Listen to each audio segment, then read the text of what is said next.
The government tried to take my worthless land for 1% of its value after I spent 12 years building it. They paid big time. I bought my land 12 years ago for almost nothing. It was 15 acres of rocky soil on the edge of town that nobody wanted. The previous owner couldn't give it away. The real estate agent laughed when I asked about it and said I'd be wasting my money. The county assessor told me the land was basically worthless, and my property taxes would be the lowest in the district. Everyone thought I was stupid for buying dirt that couldn't grow anything. I bought it anyway because I saw something they didn't. The land sat on a natural slope with a creek running through the back corner. The soil was bad for traditional farming, but perfect for lavender. I spent 3 years clearing rocks and amending small sections of earth. I planted my first lavender crop in year 4. By year 6, I had a small but profitable operation selling dried lavender, oils, and soaps at farmers markets. By year 8, I had a farm store on the property, and people drove from 3 counties over to visit. By year 10, I was making more money than I ever had working office jobs. I built something from nothing on land everyone said was worthless. Then the county noticed. A man named Commissioner Holt showed up at my farm store one afternoon. He walked around looking at everything like he owned the place. He picked up my products and put them down without buying anything. He asked how business was going. I told him it was fine. He said he was surprised anyone could make money off this land. He said the county had been watching my progress with interest. I didn't like the way he said interest. 2 weeks later, I got a letter saying the county was reviewing property lines in my area. They claimed there might be errors in the original survey from decades ago. They said my property might actually be smaller than the deed indicated. They said some of my land might technically belong to the county. I called the assessor's office and asked what was going on. A woman told me these reviews happen sometimes and I shouldn't worry. I worried anyway. I pulled out every document I had from when I bought the land. The survey was clear. The property lines were clear. The deed was clear. Nothing had changed in 12 years except that my worthless land was now worth something. A month later, Commissioner Holt came back with 2 other officials. They walked my property without permission and took notes. When I asked what they were doing, Holt said they were just verifying some information. He said the county was considering a new road project and my land might be in the path. He said eminent domain was always an option, but they preferred to work with property owners. He smiled when he said it like he was doing me a favor. I asked what they were offering. He said they'd give me what I originally paid for the land plus a small adjustment for improvements. That was less than 1% of what my farm was now worth. I told him that wasn't acceptable. He said I should think carefully about my options. He said fighting the county was expensive and usually pointless. He said most people just took the deal and moved on. I didn't take the deal. Instead, I started asking questions around town. I found out Commissioner Holt's brother-in-law was a developer who had been buying up land on the other side of my property. I found out the proposed road would connect that land to the main highway, making it perfect for a shopping center. I found out Holt had been pushing this project for 2 years, but couldn't make it work because my farm was in the way. The county didn't need my land for a road. They needed my land so Holt's family could make millions. I stopped being cooperative. When the county sent surveyors, I told them they needed written permission to enter my property, and I wasn't giving it. When they threatened legal action, I told them to go ahead. When Holt called me personally to discuss a reasonable solution, I hung up on him. Then I started making their lives difficult. I applied for every permit and protection I could find. Historic agricultural designation, environmental watershed protection because of my creek, small business development grants that came with strings about land use. I got my farm classified as an agritourism destination, which added another layer of regulations about what the county could do nearby. Every application created paperwork. Every paperwork created delays. I attended every county meeting and asked questions about the road project. I asked for environmental impact studies. I asked for traffic assessments. I asked for public comment periods. I asked why Commissioner Holt hadn't recused himself given his family connection to the developer. I never accused anyone of anything. I just asked questions and watched them squirm. Other landowners started paying attention. Some of them had gotten similar letters about property line reviews. I spread the county records across my kitchen table and started organizing everything by date. The documents showed a clear pattern once I laid them out in order. Edmund Kruger bought his first parcel 2 years ago, then another 6 months later, then 3 more over the following year. I pulled up the county property maps online and marked each purchase with a red dot. The shape that emerged made my stomach tight. Every single piece of land Kruger owned sat in a horseshoe around my farm. The only gap was my 15 acres, and the proposed county road would cut straight through my property to connect his land to the highway. I printed copies of everything. The purchase dates, the property descriptions, the amounts paid. I made a timeline showing how Holt started pushing the road project right after Kruger bought his 3rd parcel. I documented every visit Holt made to my farm, every letter the county sent, every thread about property lines and surveys. The file grew thick with evidence that this wasn't about public need. This was about making Kruger's worthless land valuable by stealing mine. The next county commission meeting happened on a Tuesday night. I sat in the back row of the meeting room with my folder on my lap. About 30 people showed up, mostly contractors hoping to bid on county projects. Holt sat at the front table with 4 other commissioners, looking bored while they discussed sewer system upgrades. I waited through 40 minutes of routine business until they opened the floor for public comments. I stood up and walked to the microphone at the front of the room. Holt's eyes narrowed when he saw me. I asked why he hadn't recused himself from the road project, given that his brother-in-law owned all the land that would benefit from it. The room went quiet. Holt's face turned dark red, and he leaned forward in his chair. He said there was no conflict of interest and I was making false accusations. I didn't argue with him. I just asked if Edmund Kruger was or wasn't his brother-in-law, and whether Kruger did or didn't own the parcels surrounding my farm. Holt said family relationships didn't create conflicts, and the road served public transportation needs. The other commissioners shifted in their seats and exchanged looks. One woman commissioner asked Holt if he had disclosed the family connection when the project was proposed. Holt said it wasn't relevant and changed the subject back to the sewer discussion. I sat down knowing I'd made my point in a public forum that would be in the official meeting minutes. 2 days later, my phone rang while I was restocking shelves in the farm store. A woman's voice asked if I was the person who spoke at the commission meeting. I said yes and asked who was calling. She said her name was Nora Lyons, and she lived 3 miles east of my property. She got a letter last month saying the county was reviewing her property lines and might have found survey errors. The letter used almost the same language as mine. She attended Tuesday's meeting after seeing the agenda included discussion of the road project. When I asked about Holt not recusing himself, she recognized the same pressure tactics the county used on her family. We agreed to meet at her place the next morning to compare what the county had sent us. Nora's land was smaller than mine, only 8 acres, but she ran a successful tree nursery selling native plants. We sat at her kitchen table and laid out our letters side by side. The wording was nearly identical. Both mentioned possible survey errors. Both suggested our property might be smaller than our deeds indicated. Both came from the same office in the county administration building. Nora said a county official visited her property 2 weeks ago and walked around taking notes without permission. He told her the county might need an easement for utility access. She asked around town after getting suspicious about the timing. 4 other landowners told her they'd received similar letters or visits in the past 6 months. All of them owned property that would affect Kruger's development plans if the road went through. One family owned land where the road would need to curve.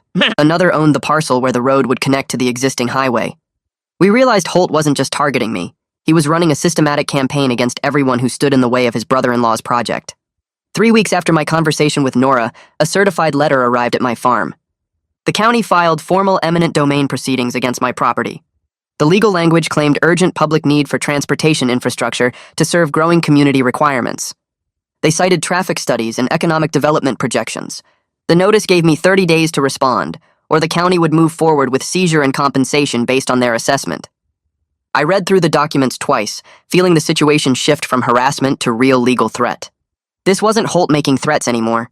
This was official court action that could actually take my land. I knew I needed a lawyer who specialized in fighting eminent domain abuse, not just someone who handled general property cases. I started searching online for attorneys who'd won against counties trying to abuse their power. I found Rajesh Norwood's name on a property rights advocacy website. His profile said he'd handled 3 cases where counties attempted eminent domain seizures for private development projects. He won 2 of those cases and got a major settlement in the 3rd. I called his office and got through to him the same day. He asked me to explain the situation from the beginning. I told him about the 12 years building my farm, Holt's visits, the insulting offer, the family connection to Kruger, and now the formal proceedings. He asked specific questions about my creek and the watershed. When I mentioned I had environmental protection designation for the creek, he got quiet for a moment.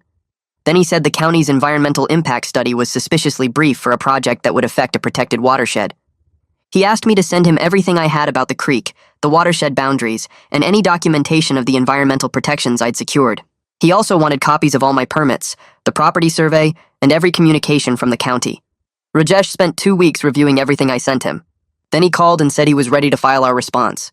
He would challenge the eminent domain on 3 main grounds. First, insufficient documentation of genuine public need since the road primarily benefited private development. Second, incomplete environmental review that ignored the watershed impacts. Third, conflict of interest given Holt's family connection to the main beneficiary. He also planned to request all communications between Holt and the county legal team to expose coordination with Kruger. The filing would cost $8,000 up front for court fees and initial legal work. I sat at my kitchen table looking at my bank account. $8,000 was a huge amount of money, but losing my farm would cost me everything I'd built over 12 years. I told Rajesh to file the response. A week after Rajesh filed our legal response, my phone rang with a number I didn't recognize. A woman said her name was Dorothea Parks, and she was a reporter with the county newspaper. She'd seen the eminent domain filing in the public records and wanted to ask me some questions. I almost hung up because I didn't trust reporters not to twist everything around. But she said she'd been following Holt's projects for years and suspected corruption, but never had enough evidence to publish anything substantial. She knew about Kruger buying land. She knew about the road project. She just needed someone willing to go on record with documentation. I said I'd meet her, but not at my farm where people might see us together. We agreed to meet at a coffee shop 2 towns over the next afternoon. Dorothea showed up with a notebook and a small camera. She was maybe 50 years old with gray hair and sharp eyes that missed nothing. I brought my complete timeline showing Kruger's land purchases matched to dates when Holt pushed the road project forward. I showed her copies of the letters other landowners received. I gave her the timeline of Holt's visits to my property and the insulting offer he made. She took notes on everything and photographed each document with her camera. She asked tough questions about my sources and how I knew certain facts. She wanted to verify everything independently before publishing anything. I liked that she was skeptical instead of just taking my word for it. She said she'd need 2 weeks to confirm property records and interview other sources. Then she'd write something that would make the county very uncomfortable. The county hit back fast. 4 days after I met with Dorothea, a man knocked on my farm store door right before closing time. He said he was the county zoning inspector and needed to examine my commercial operation. I asked what this was about. He said they'd received a complaint that my farm store violated commercial use restrictions for agricultural land. I pulled out my agritourism permit and my business license. Both documents clearly showed I was operating legally within the permitted scope.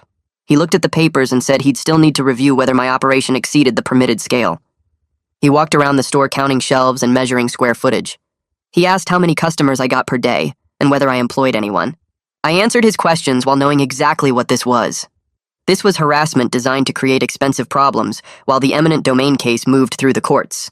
This was Holt trying to pressure me from multiple directions at once. The inspector said he'd file his report within 30 days, and I might need to apply for additional permits or scale back my operation. I watched him leave and added his visit to the growing file of county abuse I was documenting for Rajesh and Dorothea. I started making calls the next day. Rajesh picked up on the second ring and listened while I explained the zoning inspector's visit. He asked me to send photos of my permits and business license, which I did within the hour. 3 days later, he filed a motion to dismiss the county's eminent domain case entirely. The motion argued the county failed to show genuine public need and skipped required environmental studies for my creek. Rajesh included statements from 2 environmental experts who reviewed my property and said the watershed was more important than the county admitted. He told me we wouldn't get a hearing for 6 weeks, but at least we were attacking instead of just defending. The motion cost another $4,000, which hurt my bank account, but I paid it because doing nothing would cost me everything. I called Nora and the other landowners I'd met and invited them to my farm store for a meeting. 7 people showed up on a Tuesday evening after I closed. We sat around the store talking about what the county had done to each of us. Everyone had similar stories of letters, threats, and pressure. A man named Tom said the county told him his barn violated setback rules even though it had been there for 30 years. A woman named Sarah got a letter saying her well might be contaminating groundwater, which was impossible since she'd had it tested twice. We decided to form a group to share information and split legal costs when possible. Everyone agreed I should be the main person talking at commission meetings since my case was furthest along and I'd already made myself visible. We exchanged phone numbers and promised to keep each other updated on any new county actions. Dorothea's article came out 4 days later on the front page of the county section. The headline read, "County Road Project Linked to Commissioner's Family Business Interests." She laid out the timeline of Edmund Kruger buying land around my property and showed how the dates matched when Holt pushed the road project forward at commission meetings. She included quotes from public records and commission meeting minutes. She never directly accused anyone of corruption, but she didn't need to. The facts told the story clearly enough that anyone reading could see what was happening. My phone started ringing within an hour of the paper hitting doorsteps. Neighbors I hadn't talked to in years called to say they had no idea the county was doing this. People from town called asking how they could help. 3 different customers came to the farm store specifically to buy products and show support. 2 county commissioners showed up at my farm store the next afternoon. I recognized them from meetings but had never spoken to either one directly. They introduced themselves and asked if we could talk privately. I locked the front door and led them to the back room where I did packaging. They said they wanted to discuss settlement options. They claimed they didn't know about Holt's family connection to Kruger until they read Dorothea's article. They said the county was worried about legal problems and bad publicity. I asked what kind of settlement they had in mind. They said the county might be willing to drop the eminent domain case if I agreed not to sue for damages. I told them I'd consider settlement only if it included dropping all proceedings against me and investigating how this project got approved without anyone noticing the obvious corruption. They said they'd take that back to the other commissioners and get back to me. Holt showed up at my farm 3 days later while I was working in the lavender fields. I heard a car door slam and looked up to see him walking toward me. His face was red and he was moving fast. He started yelling before he got within 10 feet of me. He said I was making a huge mistake by fighting the county and talking to reporters. He said I was causing problems for important projects that would help the whole community. He said accidents happen on farms all the time, and it would be a real shame if something happened to my business or my property. I pulled my phone out of my pocket and started recording. I told him he was threatening me, and he needed to leave my property immediately. He kept talking, saying I didn't understand how things worked, and I was going to regret not taking the original deal. I told him again to leave and said I was calling the police if he didn't go. He finally turned around and walked back to his car, but he pointed at me before getting in and said this wasn't over. I drove to the sheriff's office within the hour. A deputy named Anderson took my statement and listened to the recording on my phone. He made notes and asked specific questions about what Holt said and when he said it. He told me he'd forward everything to the district attorney and suggested I file for a restraining order. I called Rajesh from the parking lot and told him what happened. He said to send him the recording immediately, and he'd file for the restraining order that afternoon. He also said he'd add the threat to our eminent domain defense as proof that Holt had personal motivation instead of public interest. The recording showed Holt was trying to intimidate me into giving up, which proved the county's case wasn't really about transportation needs. Rajesh called me 2 weeks later with unexpected news. The State Environmental Protection Agency contacted him, saying they got an anonymous complaint about the county's incomplete impact study for the road project. The state was opening an investigation into whether the county followed proper procedures before filing eminent domain.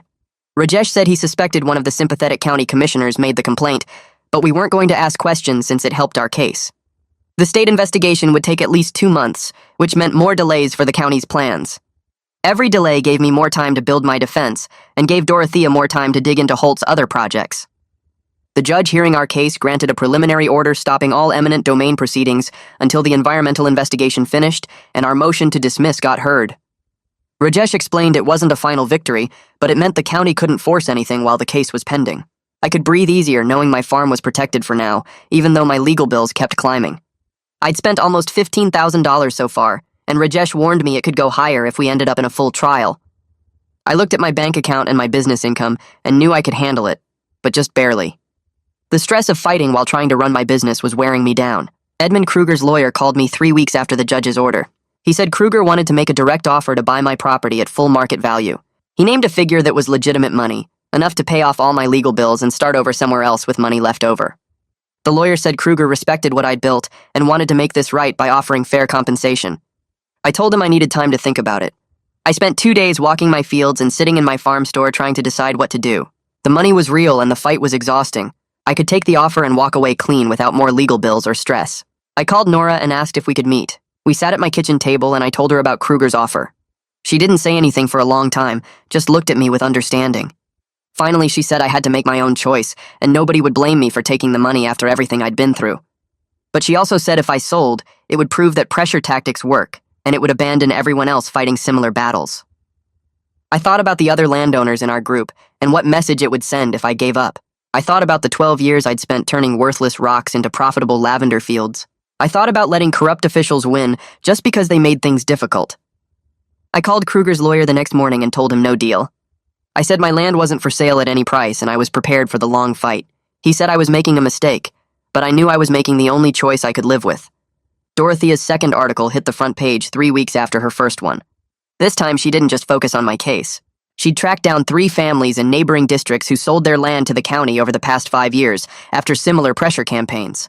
None of them knew about the family connections between their local officials and the developers who ended up with their property. One family sold a farm that had been in their name for 40 years because the county threatened endless legal battles over zoning violations that didn't actually exist. Another couple gave up a small orchard after the county claimed they needed the land for a water treatment facility that was never built. The third family lost their home to eminent domain for a park that turned into a strip mall 6 months later. Dorothea laid out the pattern in clear language that anyone could understand. She showed how the same tactics worked in each case.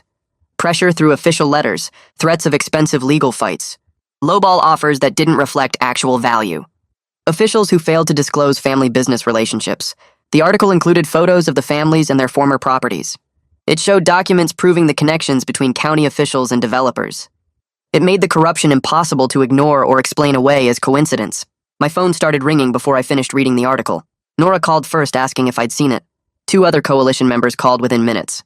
A reporter from the state capital's newspaper called wanting to interview me about the broader pattern. The county's lawyer called Rajesh demanding a retraction, which told me they were scared about how bad this looked. The article changed everything because it proved this wasn't just about my farm or my fight with the county. It was about a system of corruption that had been running for years, while regular people lost their property and their livelihoods. 4 days after Dorothea's second article published, Rajesh called me with news that made my hands shake. The state attorney general's office was opening an investigation into county land acquisition practices. They'd reviewed both of Dorothea's articles and the environmental agency's findings about the incomplete impact study. An investigator named Grayson Wolf had already contacted Rajesh, requesting copies of all our documentation. Rajesh said the investigation would examine more than just my eminent domain case. They were looking at the entire history of land acquisitions during the time period when the officials involved held office. That meant every deal, every purchase, every project that involved taking private property for supposed public use. Wolf wanted my timeline showing Edmund Kruger's land purchases. He wanted the county's initial offer documents. He wanted the recording of the threats made at my farm.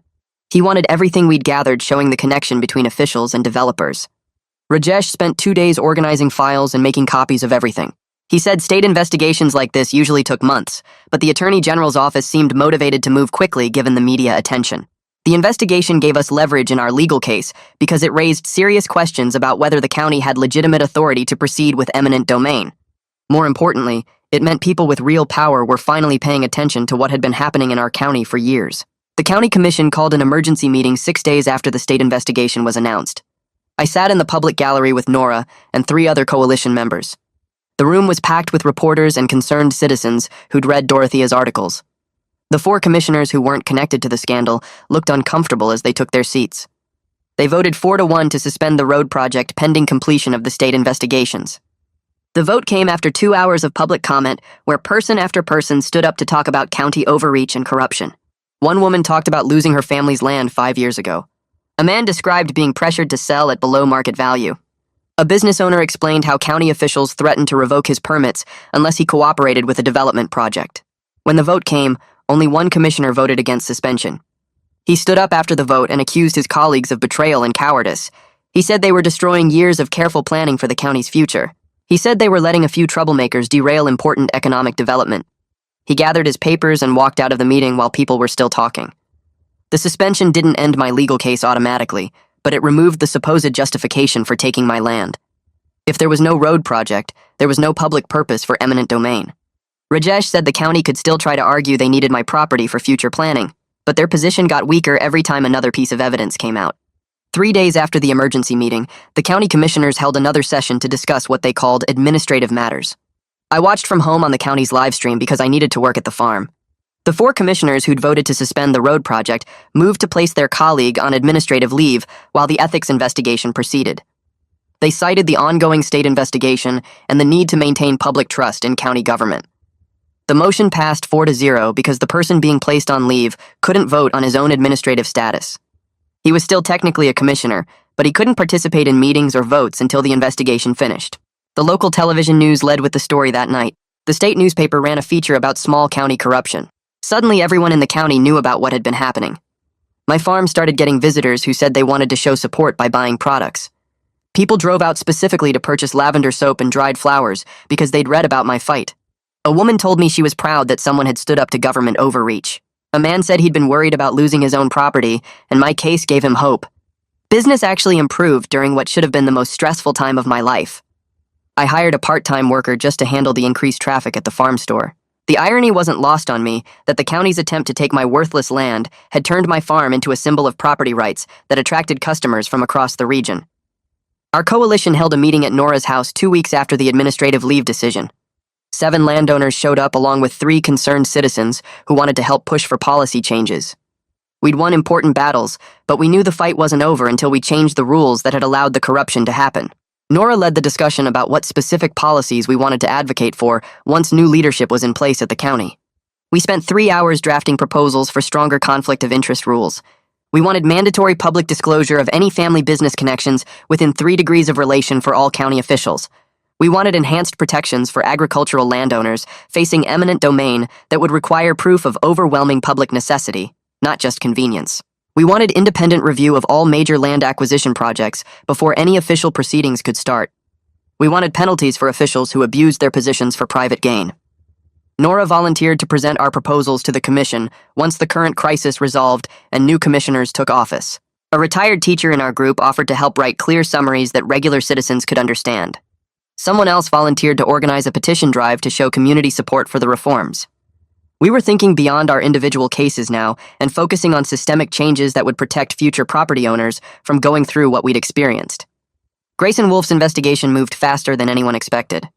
6 weeks after it started, Rajesh called me with information that made my heart race. Wolf had uncovered financial records showing payments from Edmund Kruger to the county official who'd been placed on administrative leave. The payments were disguised as consulting fees for a company that didn't actually provide any services. The financial trail showed $200,000 moving from Kruger to the official over 18 months. The dates matched up perfectly with the timeline of land acquisitions and the road project planning. Bank records showed deposits that corresponded to key votes and decisions about the development.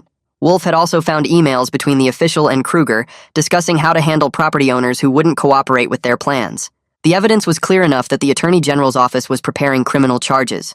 Rajesh said they were looking at corruption, bribery, and abuse of office. Each charge carried potential prison time if convicted. The news broke on the state wire service that afternoon. By evening, every major newspaper in the state was running stories about county corruption and bribery charges. My phone rang constantly with reporters wanting comments. I told them all the same thing. I was glad the investigation had uncovered the truth, and I hoped justice would be served for everyone who'd been hurt by the corruption. The judge hearing our eminent domain case scheduled a hearing 2 weeks after the criminal charges were announced. Rajesh and I sat at our table, while the county's lawyer stood up to explain why they were withdrawing their case entirely. The lawyer said the county no longer wished to pursue eminent domain, given the changed circumstances and ongoing investigations. He said they recognized the project lacked sufficient public purpose justification. He said the county wanted to resolve all outstanding matters and move forward with clean governance. The judge asked if I agreed to the dismissal. Rajesh stood up and said we did, with the understanding that the dismissal was with prejudice, meaning the county couldn't refile the same claim later. The judge ruled that the county had failed to demonstrate legitimate public purpose and noted the ongoing criminal investigation into the project's origins. He dismissed the case entirely and wished me well with my farm. Rajesh shook my hand as we left the courtroom. I felt 12 years of anxiety lift off my shoulders in that moment. The land I'd built from nothing was officially mine without any government claims against it. Nobody could take my farm anymore. Nobody could pressure me into selling. Nobody could threaten me with legal battles. I owned my 15 acres free and clear, and I'd fought off one of the most powerful forces a citizen can face. I drove back to my farm and walked through my lavender fields feeling lighter than I had in years. The county's new interim leadership reached out through Rajesh 3 days after the case dismissal. They wanted to meet about settling any potential civil claims I might have against the county for the harassment and legal expenses I'd endured. Rajesh and I met with 2 commissioners and the county's new lawyer at a conference room in the courthouse. They started by formally apologizing for what had happened. They said the previous administration had violated public trust and my property rights. They said the county wanted to make things right and rebuild credibility with citizens. They offered to cover my legal fees as part of a settlement agreement. Rajesh had prepared an accounting showing I'd spent $32,000 defending my property. The county agreed to pay the full amount without negotiation. They also agreed to issue a public statement acknowledging that the eminent domain action had been improper and that I'd been right to challenge it. I accepted the settlement because the money would remove the financial burden that had been crushing me for months. I also accepted because I wanted to give the new county leadership a chance to prove they were different from what came before.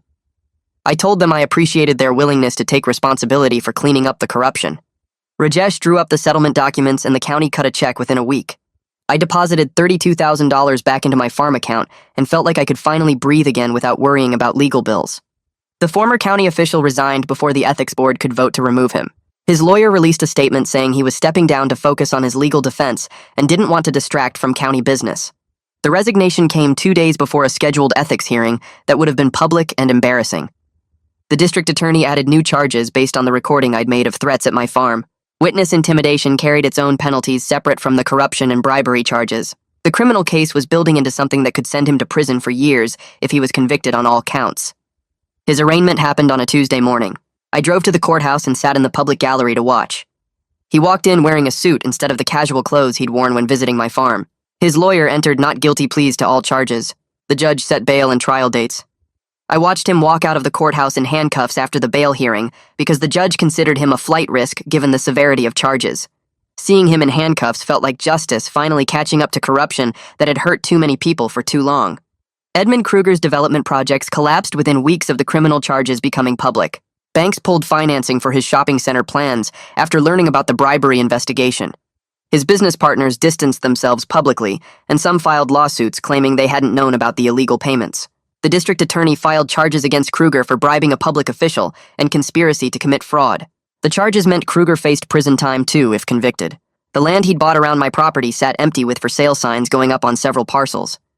Without the road connection he'd tried to steal my land to build, his development plans were worthless. Several parcels went into foreclosure as Kruger's financial situation deteriorated. I drove past his empty land one afternoon and noticed how similar it looked to what my property had been 12 years ago. Rocky soil that nobody wanted. The difference was that I'd built something valuable through honest work while he'd tried to profit through corruption.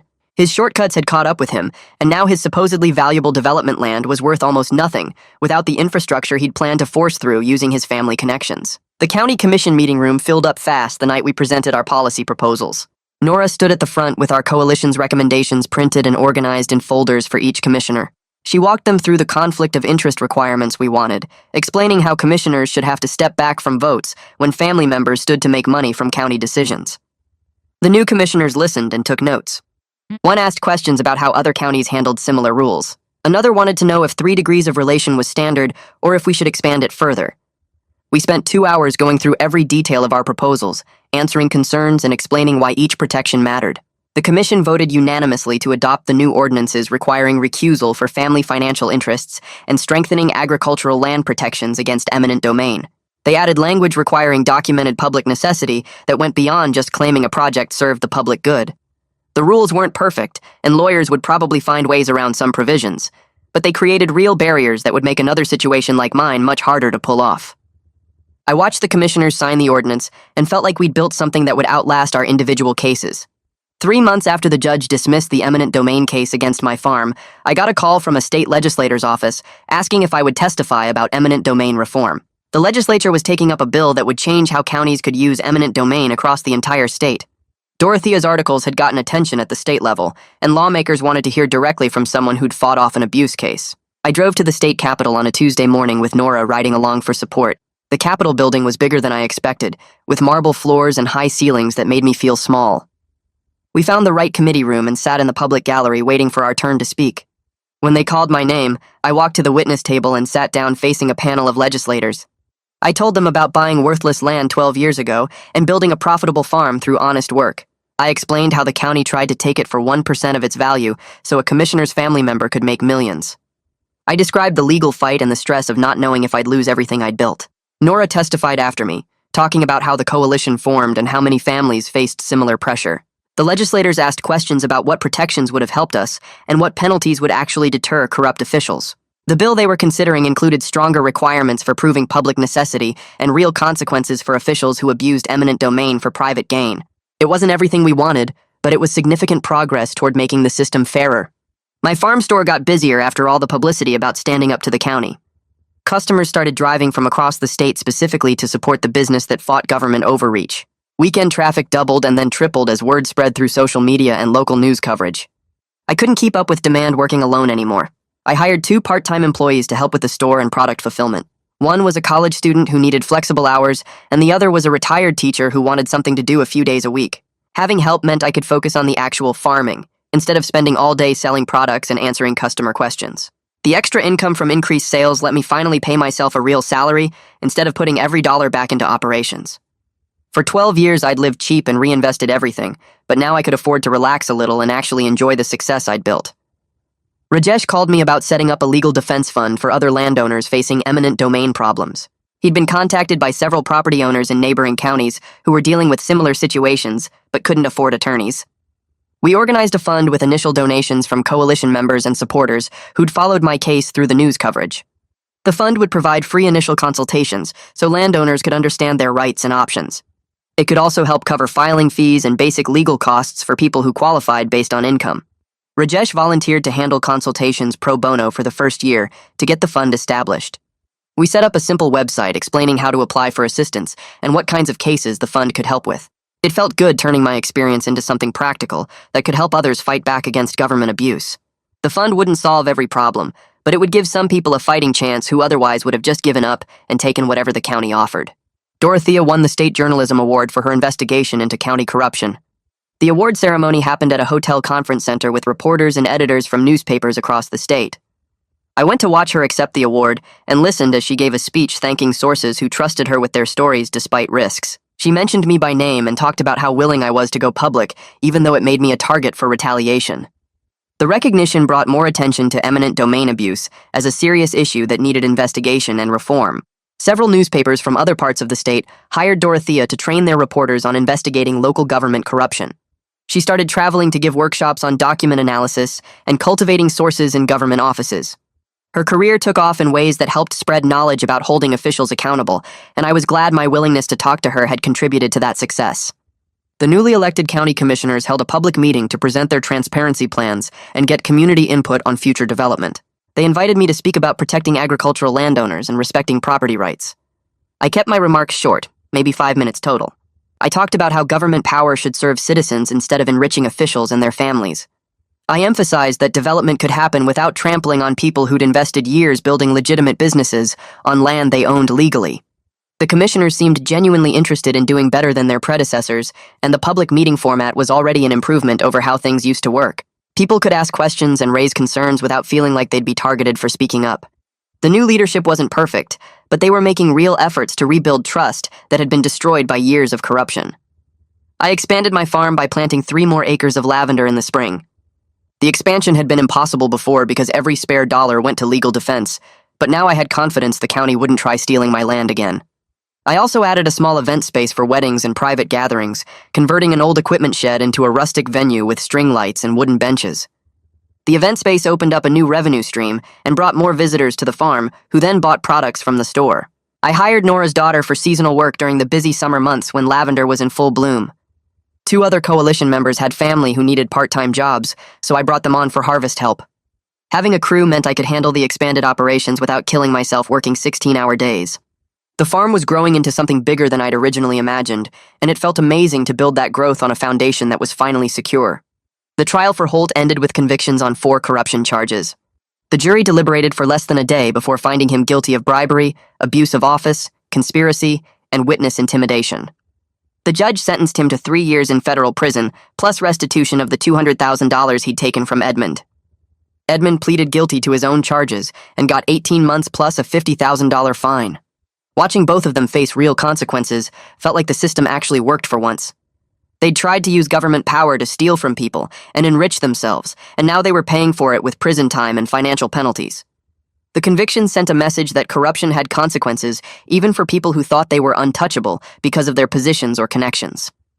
The coalition celebrated our first anniversary with a community event at my farm. We invited everyone who'd supported us through the fight, from coalition members to people who just showed up at commission meetings or shared articles online. Over 200 people came for lavender picking, live music from a local band, and a potluck dinner where everyone brought dishes to share. Kids ran through the fields while adults talked and laughed and swapped stories about the crazy year we'd all been through. Nora gave a speech thanking everyone for standing together when it would have been easier to just accept what the county wanted. She talked about how we'd proven that ordinary people could fight corruption and win if they organized and refused to back down. I looked around at all the people gathered on my farm and realized we'd built something bigger than just defending individual properties. We'd created a community of people who understood the importance of standing up for what was right, even when it was hard. Property rights organizations from 3 other states contacted me asking if I'd speak at conferences about our successful fight. They wanted me to share strategies for organizing against eminent domain abuse and standing up to corrupt local officials. I agreed to do the speaking engagements even though they didn't pay much beyond covering travel costs. The knowledge we'd gained fighting the county could help other landowners in similar situations, and spreading that information felt important. I prepared a presentation walking through everything from initial documentation to building coalitions to working with media and pursuing policy changes. The first conference was in a neighboring state where several counties had ongoing eminent domain disputes. I told our story to a room full of property owners and activists who were dealing with their own versions of what I'd been through.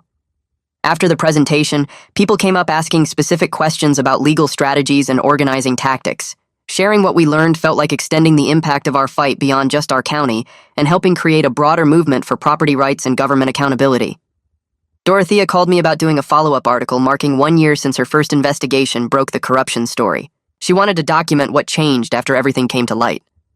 I agreed and spent an afternoon showing her around the farm while we talked about the new county policies. She interviewed Nora about how the stronger conflict of interest rules were working and spoke with 3 other coalition members about their experiences with the reformed commission process. Dorothea also profiled the Legal Defense Fund and how it was helping landowners who couldn't afford attorneys when counties tried questionable land grabs. The article ran on the front page again with photos of my lavender fields and quotes from coalition members. She ended it with something I told her about how standing up for yourself can change entire systems instead of just fixing individual problems. The piece got shared widely online and brought more attention to property rights issues across the state. The state legislature passed the eminent domain reform bill 3 weeks later with votes from both parties. The final version included most of what we pushed for during our testimony at the Capitol. It required counties to prove genuine public necessity with detailed documentation before starting eminent domain proceedings. It created penalties for officials who abused the process for private gain. It gave property owners stronger rights to challenge valuations and contest takings.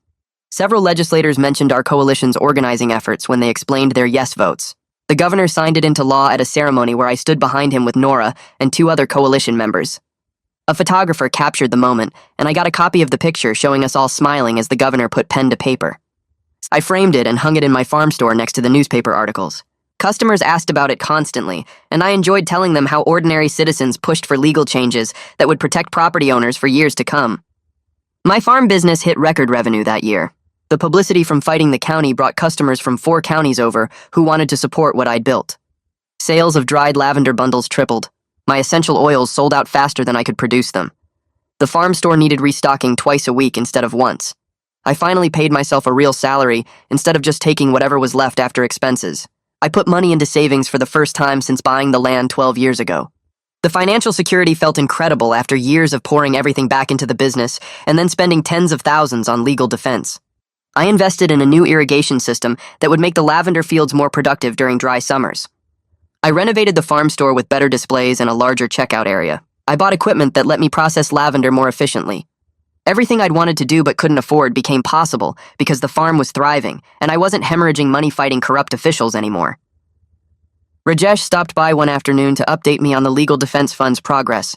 He brought a folder with case summaries showing 12 landowner families the fund had helped across our county and 3 neighboring counties. 2 cases got dismissed after initial legal challenges when counties realized they couldn't prove public necessity. 3 others settled favorably after counties discovered the landowners had real legal representation instead of trying to fight alone. The remaining cases were still ongoing, but the landowners had competent attorneys who knew eminent domain law. Rajesh explained that just having a lawyer often made counties back down because they knew they couldn't bully represented property owners the way they pressured people without legal help. The fund was evening the playing field between individual citizens and government power. It proved that providing legal resources to people facing eminent domain abuse could stop corruption before it destroyed lives and businesses. I stood in my lavender fields on a summer evening, watching the sun drop toward the horizon. Purple flowers stretched across land everyone once dismissed as worthless, rocky soil. The creek ran through the back corner like it had for decades before I bought the property. The farm store sat near the road with cars parked outside from customers shopping before closing time. Everything I built over 12 years remained mine because I refused to let corrupt officials steal it. The farm was making more money than ever. The community had organized into a coalition that stayed active on local government issues. Holt and Edmond sat in prison paying for their crimes. New laws protected property owners from similar abuse across the entire state. What started as one person defending 15 acres turned into a movement proving ordinary citizens could fight government corruption and win. My land was secure. My business was successful. I helped create lasting change that would protect people for generations. The victory felt complete standing there among the lavender I planted years ago on dirt nobody wanted.